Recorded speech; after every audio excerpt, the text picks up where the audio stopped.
एक तरफ वोटों के बंटवारे की खबरें हैं तो बंटवारे की खबरें महाराष्ट्र की महायुति में भी आ रही, जिसके सेंटर में है योगी आदित्यनाथ का कालजयी कहा जाने वाला नारा, कटेंगे तो बटेंगे। यह नारा महाराष्ट्र की चुनावी राजनीति में लॉन्च किया गया था, लेकिन सरकार में साथी अजित पवार ने खुलकर विरोध किया।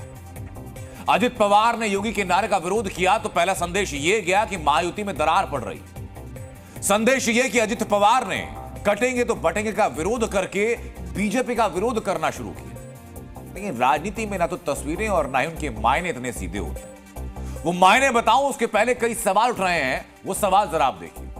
सवाल है कि क्या बटेंगे तो कटेंगे पर अजित पवार का विरोध महायुति के लार्जर गेम प्लान का हिस्सा है? सवाल यह कि क्या बटेंगे तो कटेंगे पर महायुति में सब मिले हुए हैं? सवाल यह कि क्या बीजेपी ने अजित पवार को बटेंगे तो कटेंगे का विरोध करने के लिए उकसाया है? सवाल यह कि क्या अजित पवार का विरोध किसी कॉमन मिनिमम प्रोग्राम का हिस्सा है?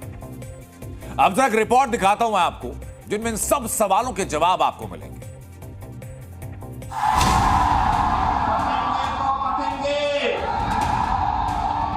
एक रहना है, एक रहेंगे तो सेफ रहेंगे। उत्तर प्रदेश नहीं है, नॉर्थ में ये चलता होगा। हमारे महाराष्ट्र में शिवशाहू फुले अम्बेडकर की विचारधाराओं से महाराष्ट्र चलता है। हिंदुत्व का विरोध करना है सेक्युलरिज्म उनके लिए, ऐसे लोगों के साथ रहे। इसलिए जनता का मिजाज और नेशनलिस्ट मिजाज ये समझने में थोड़ा समय उनको लगेगा।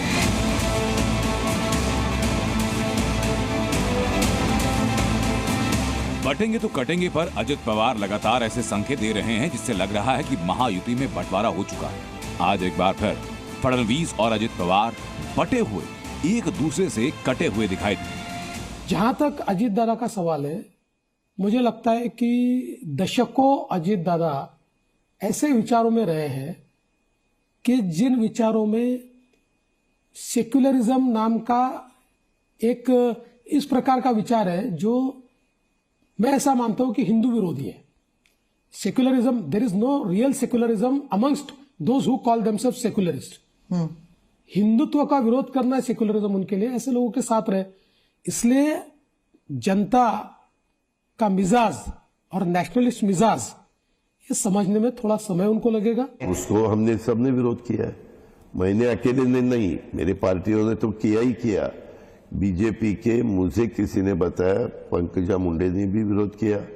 देवेंद्र जी का क्या आंसर है मुझे मालूम नहीं। मैंने आपको बताया कि हमें ये कटेंगे बटेंगे पसंद नहीं है। सवाल ये कि कहीं बटेंगे तो कटेंगे पर बीजेपी वर्सेस अजित पवार का एक गेम फिक्स तो नहीं है, और ऐसा मानने के पीछे वजह भी है। बटेंगे तो कटेंगे की पॉलिटिक्स महायुति के लिए उन सीटों पर उल्टी पड़ सकती है जहां मुस्लिम मतदाता निर्णायक भूमिका निभाते हैं, क्योंकि महायुति में शामिल अजित पवार की एनसीपी का वोट बैंक मुस्लिम है।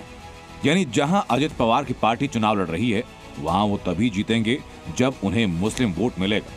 अगर बटेंगे तो कटेंगे की वजह से मुस्लिम बहुल सीटों पर एनसीपी के उम्मीदवारों को मात मिलती है तो नुकसान महायुति का होगा, और इसलिए अजित पवार के विरोध को बीजेपी शिवसेना शिंदे गुट की हिंदुत्व पॉलिटिक्स के बीच मुस्लिम वोट बैंक को बैलेंस करने की रणनीति से जोड़कर देखा जा रहा है।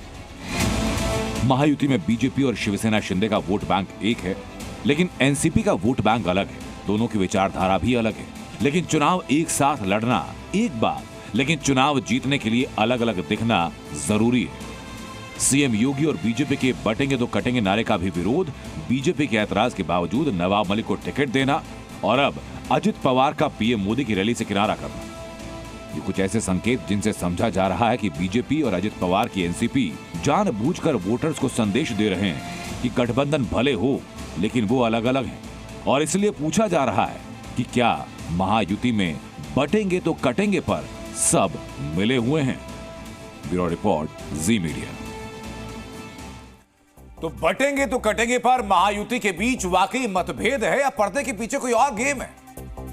ये महायुति में शामिल दल बेहतर जानते हैं।